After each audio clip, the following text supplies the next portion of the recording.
আবারও মুখোমুখি হচ্ছেন চীনের প্রেসিডেন্ট শি জিনপিং ও উত্তর কোরিয়ার নেতা কিম জং উন। আগামী ৮ ও ৯ জুন কিমের আমন্ত্রণে পিয়ংইয়ং সফর করবেন শি জিনপিং। ২০১৯ সালের পর এটিই হবে উত্তর কোরিয়ায় তার প্রথম সফর। আন্তর্জাতিক নিষেধাজ্ঞার চাপে থাকা উত্তর কোরিয়ার সবচেয়ে বড় অর্থনৈতিক ও রাজনৈতিক সহযোগী চীন। দুদেশের মধ্যে রয়েছে ১৪০০ কিলোমিটার দীর্ঘ সীমান্ত। পাশাপাশি পারস্পরিক প্রতিরক্ষা চুক্তিও রয়েছে তাদের। চলতি বছর সেই চুক্তির ৬৫ বছর পূর্তি হচ্ছে।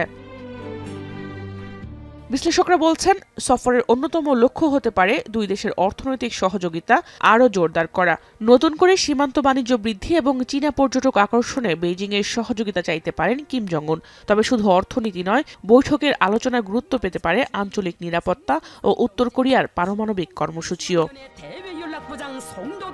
সম্প্রতি মার্কিন প্রেসিডেন্ট ডোনাল্ড ট্রাম্প এবং রাশিয়ার প্রেসিডেন্ট ভ্লাদিমির পুতিনের সঙ্গে বৈঠক করেছেন শি জিনপিং। এরই প্রেক্ষাপটে কিমের সঙ্গে এই বৈঠককে পূর্ব এশিয়ার ভূরাজনীতিতে গুরুত্বপূর্ণ পদক্ষেপ হিসেবে দেখছেন বিশ্লেষকরা। এদিকে চীনা প্রেসিডেন্টের এই সফরের দিকে নজর রাখছে দক্ষিণ কোরিয়া। সিউলের প্রত্যাশা, শি জিনপিং তার প্রভাবকে কাজে লাগিয়ে পিয়ংইয়ংকে আবারও সংলাপের টেবিলে ফিরতে উৎসাহিত করবেন। তবে উত্তর কোরিয়া ইতিমধ্যে স্পষ্ট করেছে তারা তাদের পারমাণবিক কর্মসূচি থেকে সরে আসবে না। ফলে এই সফরে সম্পর্কের উষ্ণতা বাড়লেও নিরাপত্তা ইস্যুতে বড় ধরনের অগ্রগতির সম্ভাবনা কতটা, সেটি এখন দেখার বিষয়।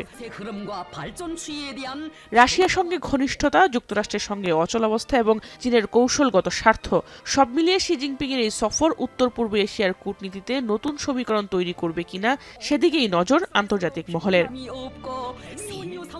জাহানারা ভুইয়া, এখন বিশ্ব।